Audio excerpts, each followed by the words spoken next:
ya kupata habari ile ni wenye kusawijika, wa huwa kadhim, na anakuwa ni mwenye huzuni kubwa. Sasa inampitia pitia ili huzuni hii niimalize. Kwake ni aibu, kwake ni fedheha, kwake ni kitu ambacho hailaiki kutoka nje tena mbele ya wanaume wenziwe, kwa sababu kapata mtoto mwanamke. Angalia mambo yalivyokuwa hayo. Kama si Uislamu, kama si Uislamu, ujinga ule ungesambaa mpaka tukawa nao na sisi. Ujinga ule ushafutwa, haukusambaa, na wanapatikana watu wanaua watoto wao baada ya kuwazaa, na ujinga ushafutwa na Uislamu.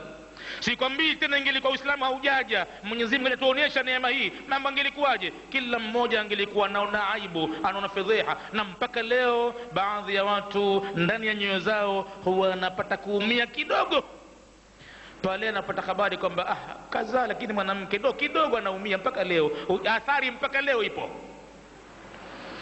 kwamba anataka mtoto wa kiume, wala hajui kheri yake wala shari yake. Mtu bwana hajui.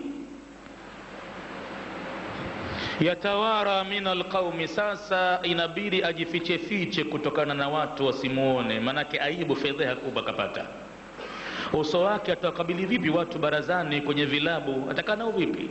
Inabidi anavizia vizia nyakati za kutoka, anavizia vizia watu hamuoni. Almuradi yatawara min alqaumi min su'i ma bushira bi, kutokana na ubaya wa jambo ambalo kapewa yeye bishara njema, anaona ubaya mkubwa sana.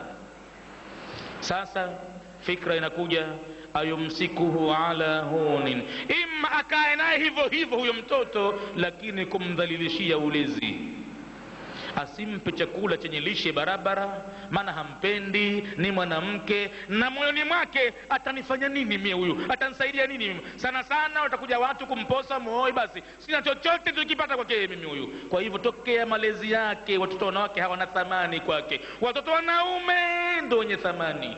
Ni ujinga.